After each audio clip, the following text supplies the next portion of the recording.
Welcome, ladies and gentlemen, to the Interlinked podcast. We believe we're powered by Shrapnel. What's up, crypto gamers? Nick here with a little update on Shrapnel. So we have clearly not missed the news on our chief sponsor. We've heard about the layoffs. We've heard about the legal issues.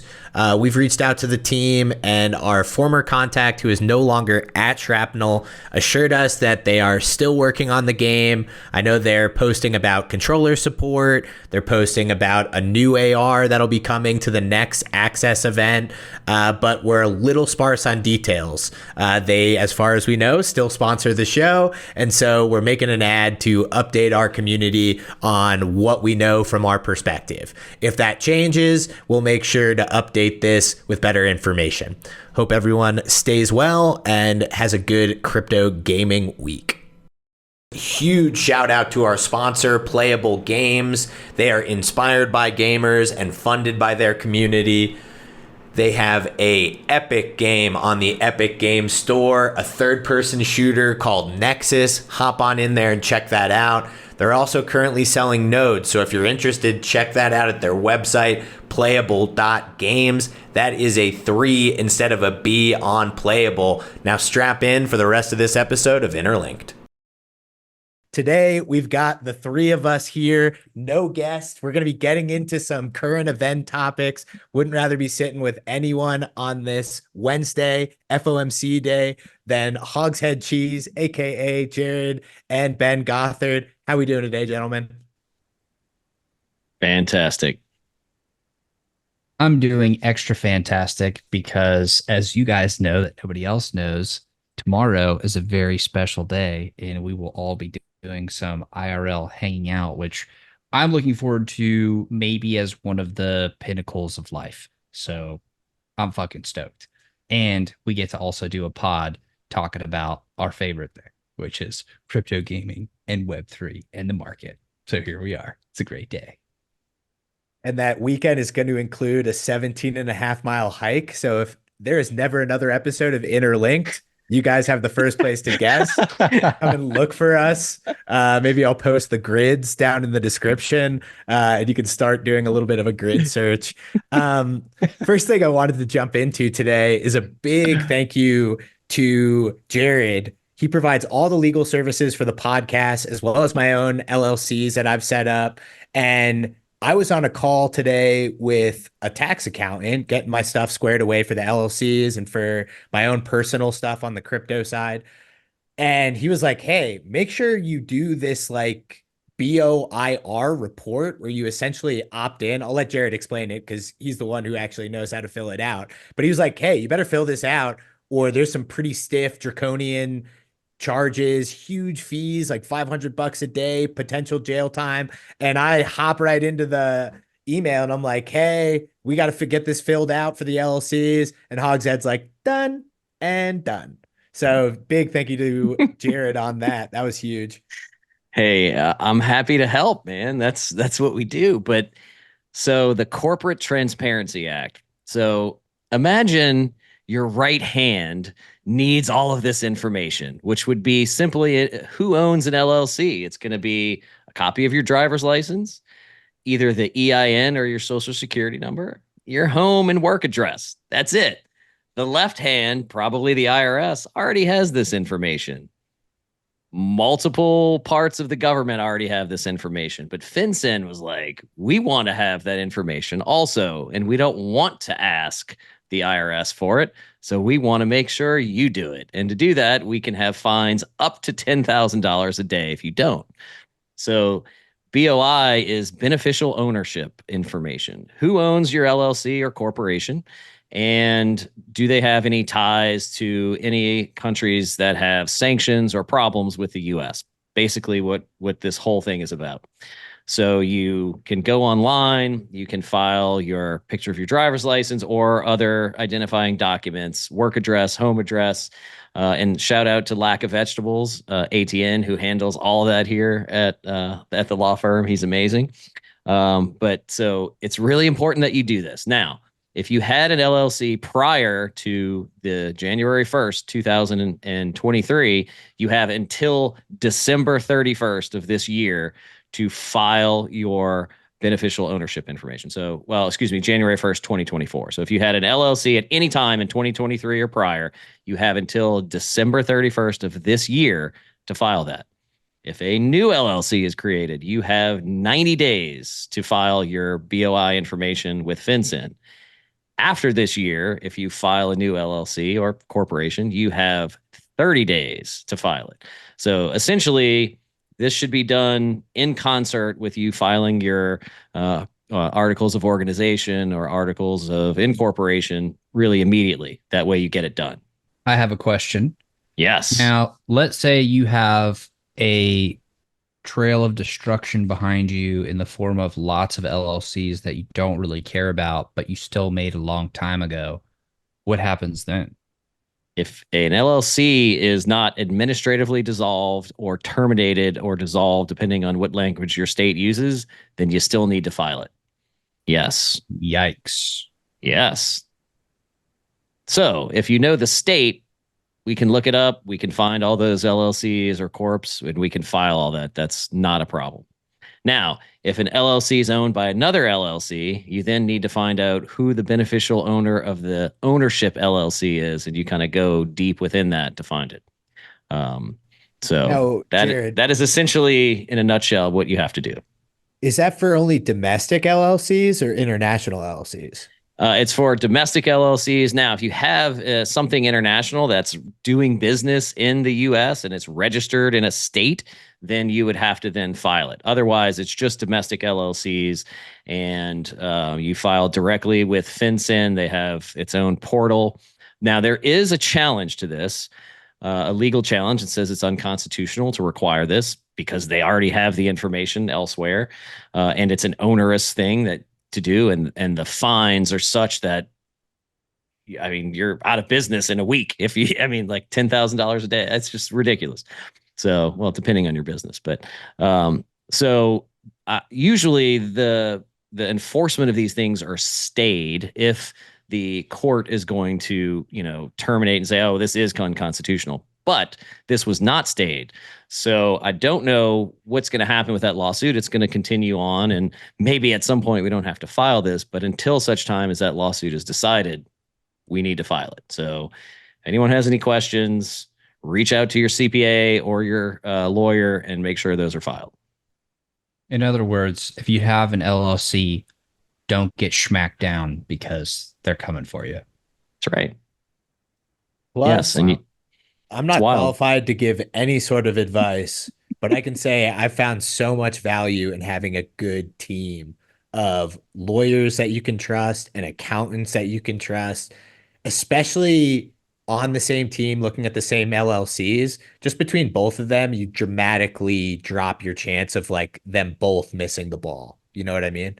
100%. Absolutely. I mean, this is something that if you don't get constant updates on what new laws are, I mean, you may miss it. I mean, that's not the most publicized thing I've seen, but I do have accountants that message me all the time. And I'm like, yes, we're aware.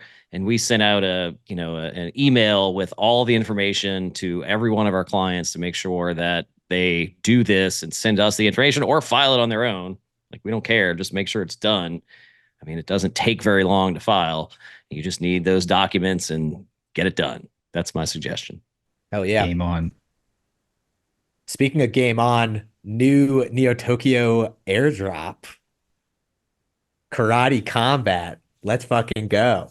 First disclosure, I hold a shit ton of bytes. That in some way, I'm sure biases me by the sure definition.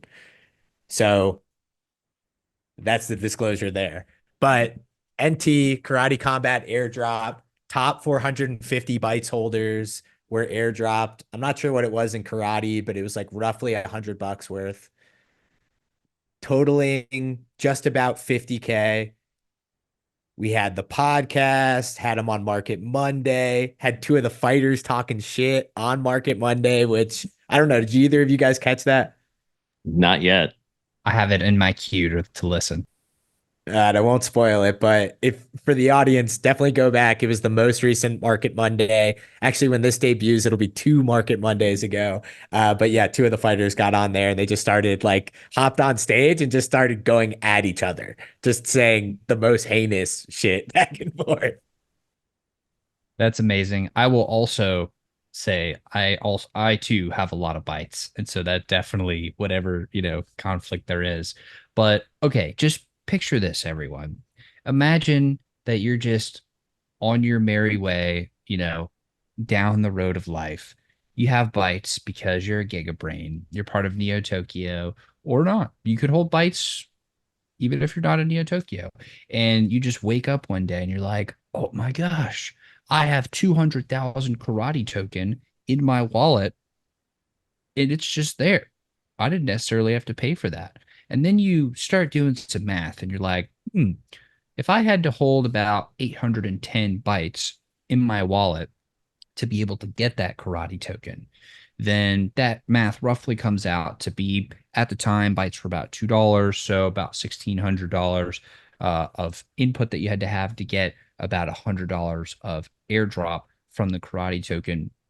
That's over a 6% yield in a single day from a single airdrop. That's badass.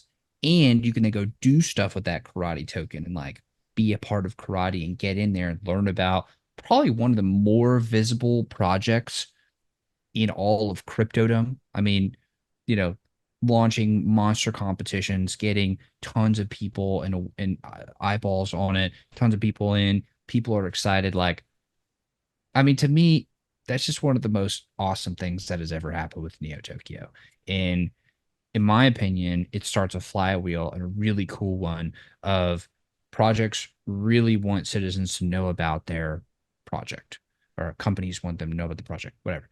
Founders want people Neo Tokyo to know about the project. So the project shows a little love to bytes holders, brings a lot of attention. Everybody starts making noise. We all go hard. That then makes bytes more valuable. It makes that project more valuable. More attention's on everyone.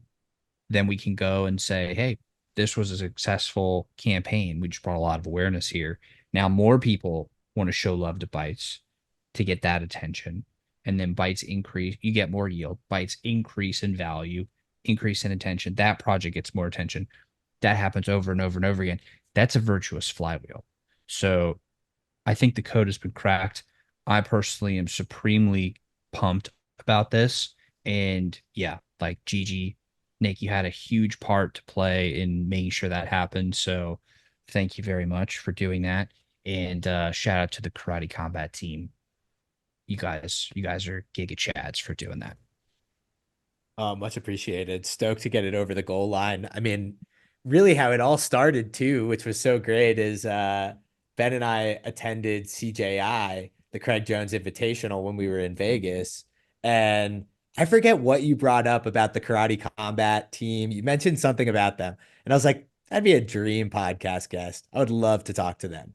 And with it, I felt my phone go off in my pocket 5 seconds later, and I'm in a Telegram chat with one of the founders of Karate Combat. It's like, let's have the pod happen. And really, from that podcast and the conversation before it, it was a big impetus on not only the airdrop initiative coming to sort of fruition, but certainly that particular collaboration with Karate Combat directly came from that.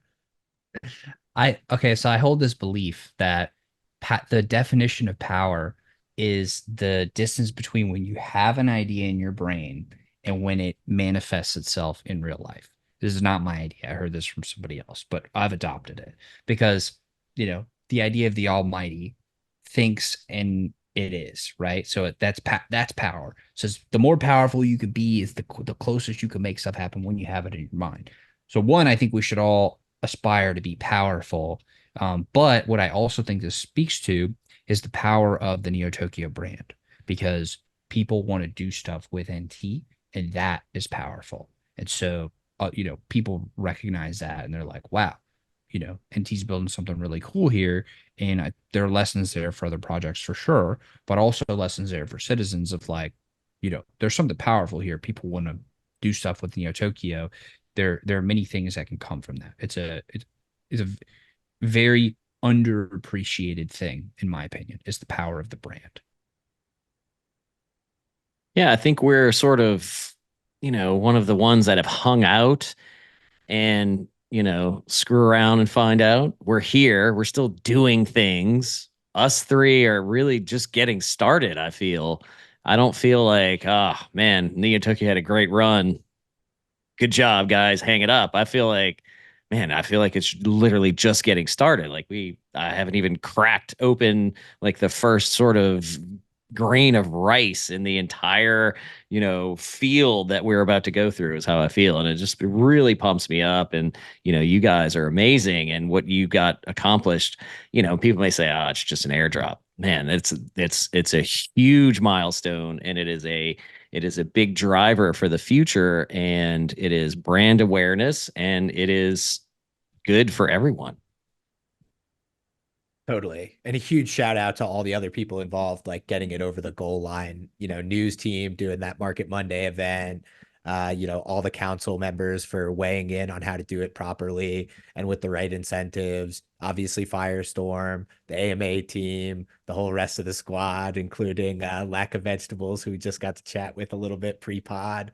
And also, I feel like a huge shout out to IRL events. Like I've gone back and forth on like how important is it to meet with people in this digital world in person, but the amount of change and building that's been done since Rare Evo, where a lot of NT was able to get together and especially like, getting to know Felix was one huge thing where like I had obviously interacted with Felix, but then getting to like hang out and grab dinner and you then come up with like cool collaborations, cool ideas, like the ability to like push the ball forward. So I think there really is something there. Or someone has to crack that nut digitally where you can have a better mixer to get to know your digital community outside of like direct DMs. It's so Yeah. tough. Yeah. I mean, you Go need ahead, to John. hang out and not have an agenda, really, is the key. And just sit there and, like, have those moments of silence. And you're both like, wait, what about this? And then you're just enjoying something outside of the conversation, I think is really the key. So it's like a distraction, but it's also a focus at the point at the same time. Yeah, I just think there's something really palpable there of like, can you sit there? Because I think part of what it is like everybody's online. We schedule 30-minute meetings or whatever, quick syncs or whatever. And like you don't have the ability to sit there and hash it out and like talk about the stuff that you would have talked about. But then you can't just click end call and then go for a walk. Like you click end call, but you're still standing there in the room with the person or the people, and then you have those moments like you're talking about, Jared, of like, okay, then you just kind of sit there for a second. You're like, wait a second, or you just kind of talk it through, or like you talk in the morning and then you kind of go away and then you talk again in the evening, and you're like, you have a different perspective, or you just like keep working at it. But I think it's the time thing. And then I think it's also having people able to like bounce off of each other in a conversation, because Zoom's great. Thank you for digital everything. I'm very grateful for that stuff. But it is hard to capture that, and like everybody's busy and stuff. But when everybody's there in one place for one thing, and you're just sitting there and like your focus is there and not elsewhere, and everybody's just kind of pinging off each other like that, it is very palpable. Even if it's the same thing you've talked about 100 times, you kind of just push it through in a different way, I think. No, I totally agree. I think on the Zoom, besides obviously the two-dimensional versus three-dimensional interaction, the inability to make eye contact, I forget what podcast I was listening to or who was talking about this, but because when you're looking at the screen, you're by definition not looking at the camera and vice versa, it's impossible to make eye contact, which actually from the way that we evolved is very I think it's why you get like Zoom fatigue and sort of like brain fog from too many of those like meetings, or one of the contributors. Um, the other is the slight delay. The slight delay like makes people nervous to like jump in or like step on it. So you lead to a more like Morse code level of like communication where you see the mute, unmute, and that's sort of the start for Morse code or a telegram. The one place I see that sort of real back and forth connection take place in the digital environment is gaming. I think when people play video games together and there's no real like delay and it's just voice, you do have the ability to like forge those connections. I think part of that is your brain gets synced up with the other person because you're trying to like accomplish a goal together. Like you're working together towards a common goal. Definitely fact check me on this, but I'm fairly confident that there is a phenomena where human beings, our brains will synchronize with each other. When you're playing music with another human being, your brain will synchronize with the other people you're playing music with because you're all trying to keep the beat, keep the song, play the thing. So like there's like this focal point of everybody's kind of rallying around this thing. With games, that's probably one of the closest things that you're going to find digitally because there's like that, there's like that rally point of, oh, we're on this mission to go raid this boss, or we're on a mission to go do this thing, or blah, blah, blah. I think it's kind of the same element there, which I think it's a very astute observation. But I think it draws parallels to like human beings synchronizing our brains towards a common goal together. Yeah, and then, when you get to hang out in real life, you get to know things that you wouldn't in digital world. So like we're gonna all be in a car tomorrow. Who's gonna do the playlist? All right, all this matters. Like, what do you like? Check this out. And I'm way older. I'm gonna have some cool stuff. You'd be like, oh, that's cool. Or you'd be like, that's really bad. And each one of us has our own little sort of, you know, proclivities to listen to certain things or like how they interrupt or that dude's a jackass in this situation, but it's funny. Like all that matters, and I think like that just builds friendship. And you know, then I'll know certain things, and I'll say, look, we really need to do this and focus on that, and then it sort of brings it into the business world. And I think all of those things are so important when you have a partnership or a company or a sort of an idea that you're working toward together, that you have to build that or it's just going to feel sterile. And that's really the key. And you don't want it to. You want it to be authentic, especially bringing authenticity to the digital aspect of the world is really difficult. And, even in a podcast, like getting it to there, since we're not all in the same room, it makes a huge difference. But we try, we're striving to. And, maybe we should record one while we're together, all together with just a couple iPhones put up or something. That would be fun. I was just thinking that. I was just thinking that. That would be sick. And I'm glad you brought up the music point because I do have a single song I was hoping we could put on repeat the entire time. Uh-oh. No, just kidding, just kidding. But no, I think you're totally right. Of like, you get the off-camera stuff. Like you get to see, what does somebody order at dinner? How does somebody approach? How does somebody? Here's one I think is important. I think you can tell a lot about a person by how they treat those who society may deem is in an inferior position to themselves. Like oftentimes you can see like how does somebody treat somebody who is providing service to them? How does somebody treat somebody who's like if you were in school, like were you a dick to the janitor? Or were you nice to that person or like, to a coach or a teacher, whatever, whatever that may be, or vice versa, or whatever. Like those kinds of things, because whenever anybody's on a Zoom, they're on the Zoom, unless they're being zoomed and they don't know it. Like, everybody's kind of like locked in. They're like, oh, let me put my best foot forward. You know what I mean? So it definitely gives you a different flavor to that, which is really interesting. Totally. And to get a little political, I think like it's become a fundamental like requirement for me as a voter, which full transparency, I've not been a very good consistent voter or voted really in anything now that I think about it. So another disclaimer, but I'm going to share my opinion anyway. Um, that presidents need to go and politicians need to go and speak to the people in a long form setting. Like you in a sound bite or a quick Zoom or a quick interview, it's so easy to put on a facade.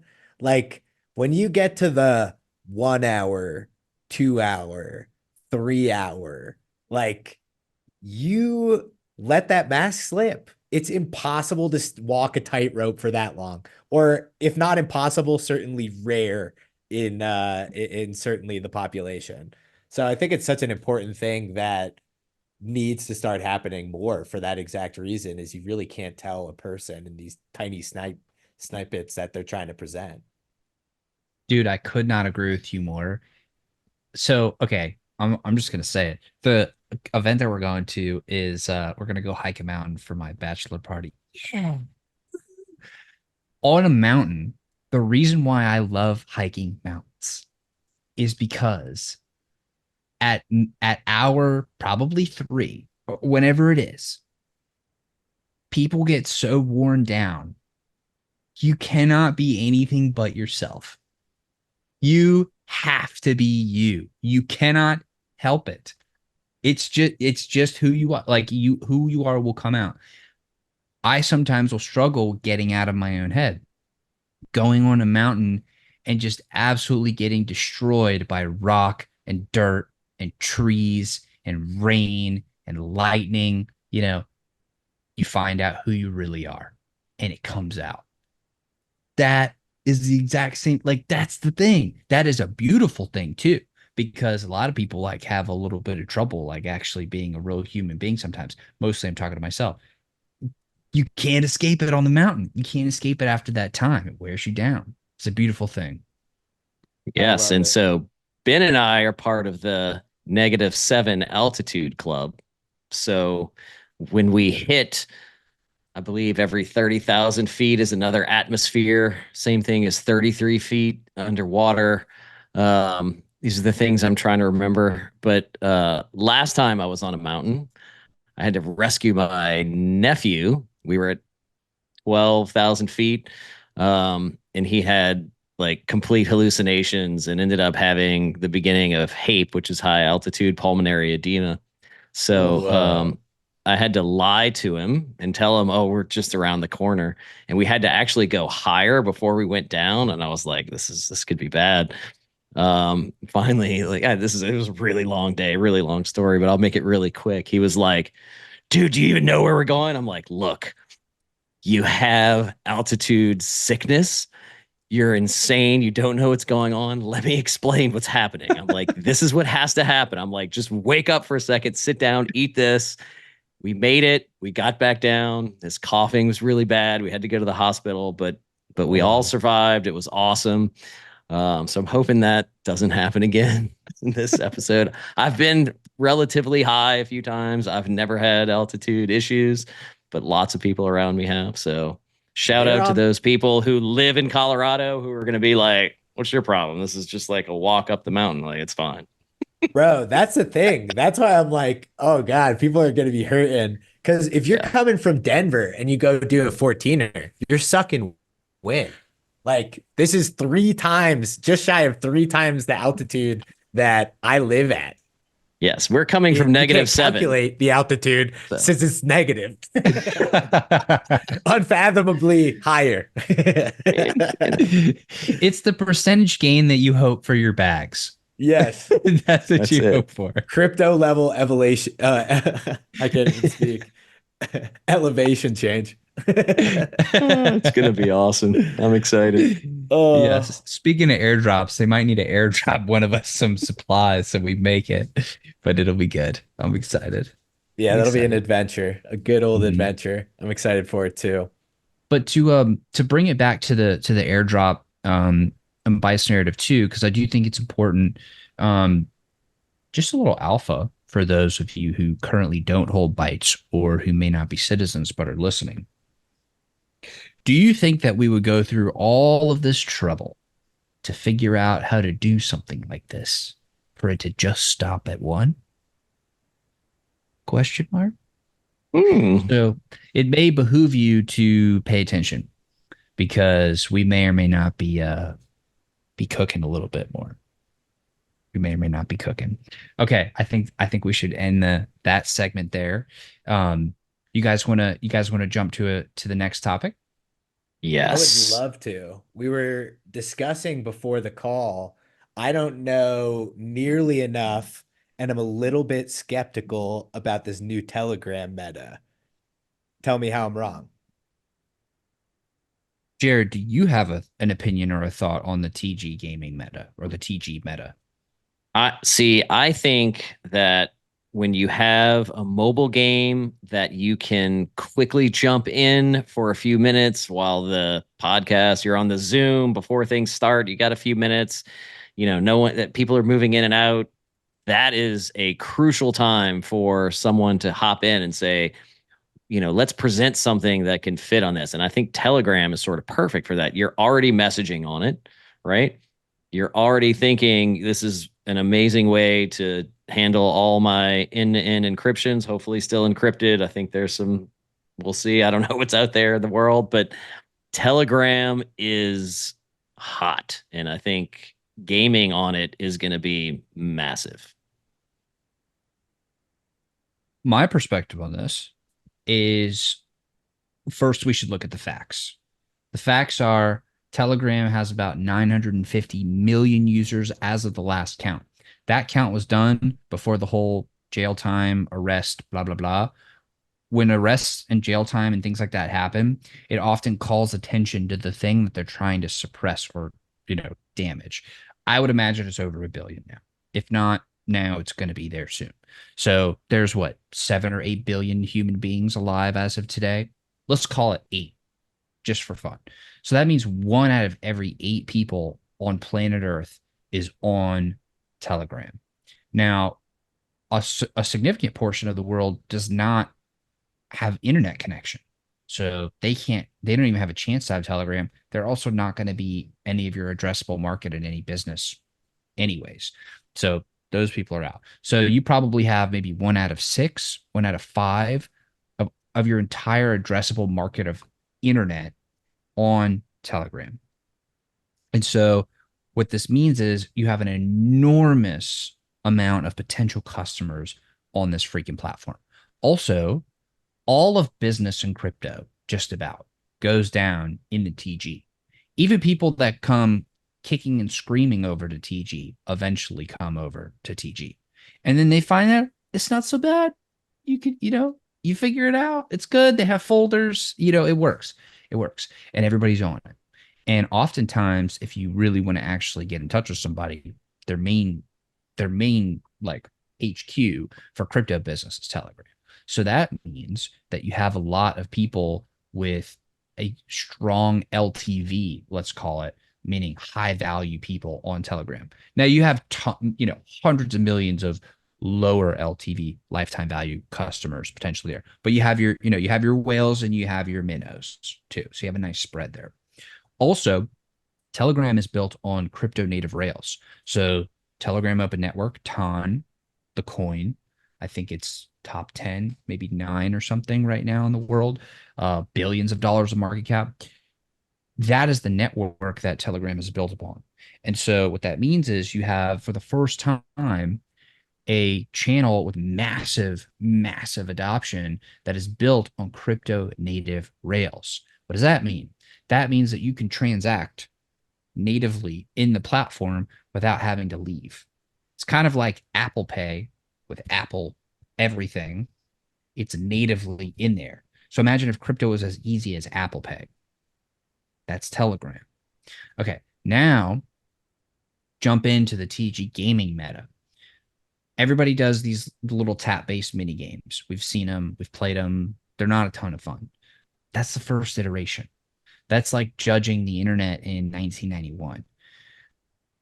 What you have is you have case studies of projects being able to generate tens of millions of users, people, and generate tens of millions of dollars, if not more, of revenue from those users and be able to have a business model based on a lot of traffic swapping, selling traffic back and forth, a lot of airdrop farming. There's a lot of incentives, but there's activity and there's value.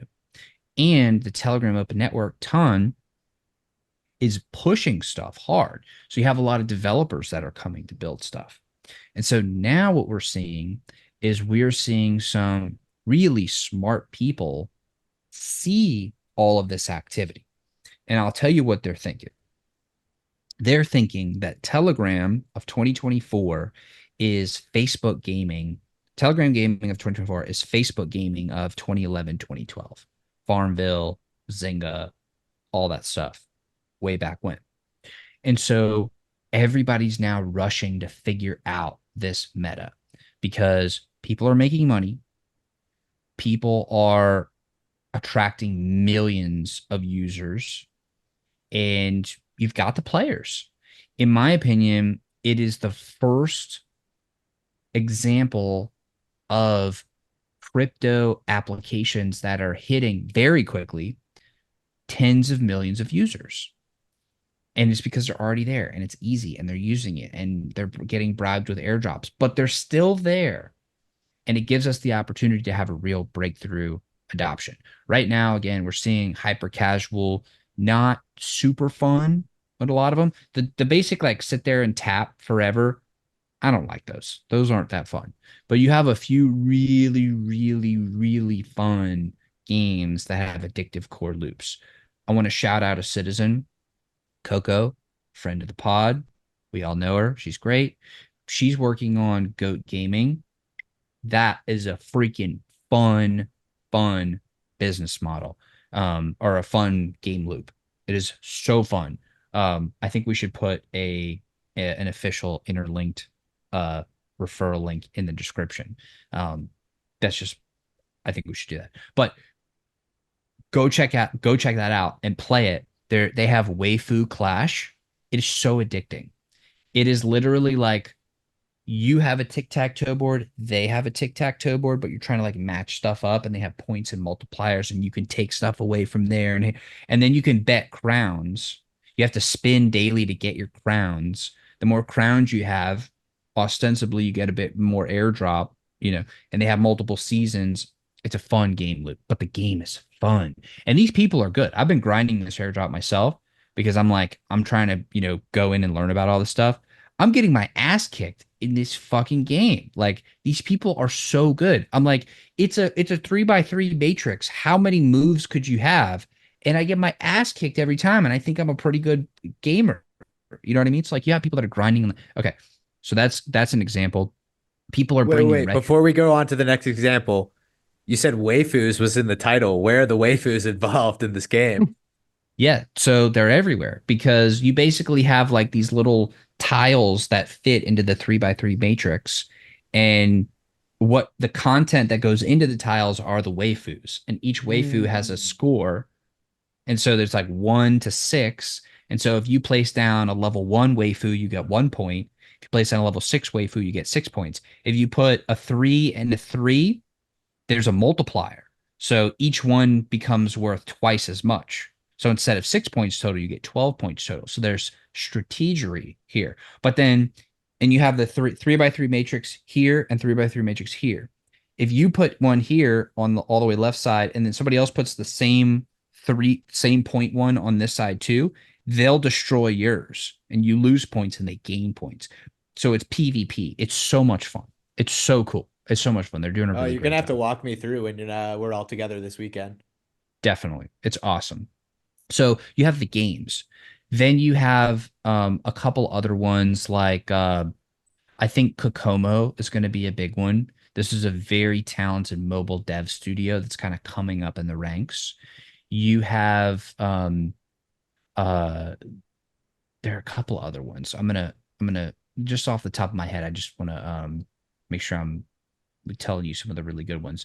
Oh, and there's this 1,000,001 Cocos. Check that one out.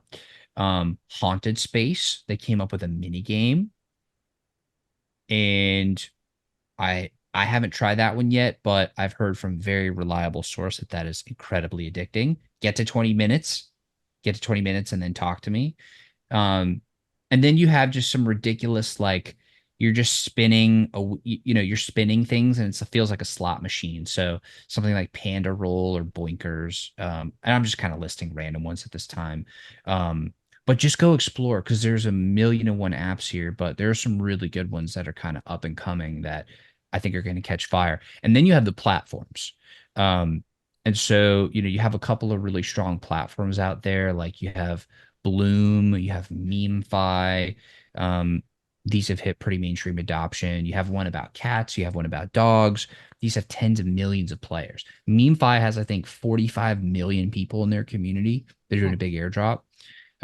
You have another one that, I'm going to say it because it is a major player, but I'm super conflicted because I'm part of it and I'm helping to build it. But you have Ton Station, which is in partnership with Superverse and Elio. And obviously I'm part of that and helping to push that forward. But those are more of like the gaming platforms where you have other games that come and publish through them. So you can kind of think of them as like modern day publishers.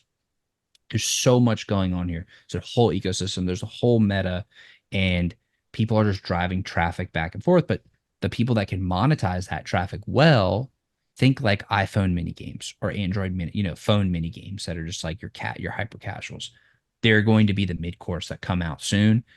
It's You have to pay attention.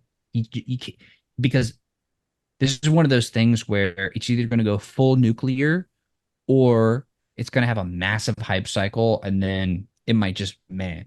But either way, it's going to go nuclear and either it's going to it might like or it's going to keep going and it's going to be the thing that brings us to mainstream adoption. Either way, you're about to catch this massive hype wave and they're giving away so much cash in these airdrops. It's ridiculous. So go farm, have fun, make some money. We're going to put some links in the description below so you guys can go explore, but don't miss this. Because even if you look at it through the most cyclical or the more skeptical lens, and you're like, okay, a lot of the traffic could be bots, and a lot of the games need traffic in order to get next funding round, get on exchanges. Even that's a pretty crazy incentive loop that means that there's probably going to be a ton of money and attention that is going to go to this space, irregardless if it ends up like changing the future. Because if you look at Facebook games, I quit after Farmville. And I think most people were probably in that. But when I was playing Farmville, everybody was playing Farmville. And if you had been able to monetize that in some fashion, that would have been extremely lucrative, which Facebook did monetize that in a pretty lucrative fashion, I'd imagine, just through ad space and whatnot. So it's certainly interesting. I'm very grateful that we've got like such a network in Neo Tokyo and in this pod that it's impossible. Our gaming sector has grown so much bigger than one person can really keep a handle on. So it's great to have like a network of people where it's like, okay, yeah, we've got people in the trenches, in the Telegram narrative, the real world asset narrative, fidgetals, physicals, all these different various of gaming infrastructure games, all the different types, roguelite, shooters, extraction this, extraction that. It's pretty cool to have like a network of people that can educate you on it. Here's one more piece of alpha on this. We're at a point now where, like I said, they're giving away so much money. They're also the fundraising is beginning for all the pre-TGE stuff. So VCs are pumping tons of cash in here, and people are just they're doing it. There's a rise fighting against the VC wave, and people are saying we just want to airdrop 80% of the token to the community. Be the community right now because all of these referral campaigns, they will incentivize you to share by giving you a percentage of everybody that you refers points and everybody that they refer. So literally, like, think about the glory days of MLMs. You make money, you refer people in your downline. When they sell, you make money. And when they refer people down here and they sell, they make money and you still make money. Okay. But people have to sell product and buy stuff. In this scenario, it's all airdrop farming and it's free and it's points based.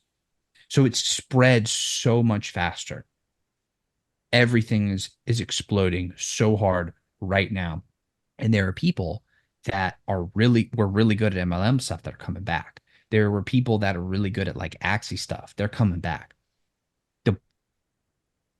You can feel it when you go in there because there are 1,001 projects that are coming up, and you have so many with millions and millions of users, and it's exciting. It's a lot of fun. It's definitely something to pay attention to. Um, it it can't hurt you. It can only help you to check it out and at least be aware of what's going on in the sector. Yeah, and I think we should shout out honestly to Mr. Clayton of the SEC, who decided to sue to make sure that the original token for Telegram didn't come out, and so Ton could become, this open source, wonderful that it is, and it is amazing. So shout out to the SEC for actually creating by destroying, and we thank you, Mr. Clayton. Thank you for doing something nice for us, maybe accidentally. Well, gents, great to have an episode where we get to just bat sort of topics around. Appreciate the deep dive into Telegram. I've been late to that party, especially because the alpha started right off the rip, because I didn't even know they had folders in Telegram. So I just got better at Telegram from this podcast automatically. So thank you guys. Anything on y'all's end before we wrap? Nope. No. Just Can't super wait. grateful for you guys. You guys are the best co-hosts of all time. Two of the best human beings. On my screen, you guys are up here. You got two of the best human beings of all time. Super grateful for you guys. And hopefully we don't have to get lifted by choppers off of the mountain. Yeah, if this was the last episode, it's been a hell of a run, and you can find us somewhere in the Rockies. Ladies and gentlemen, this has been another episode of Interlinked. I was here with Ben and Jared. Absolutely love you, boys. I'll see you guys in person very soon, and we will be back with another episode next week. Take care, everyone. Love you guys. See y'all Love in the it. next episode.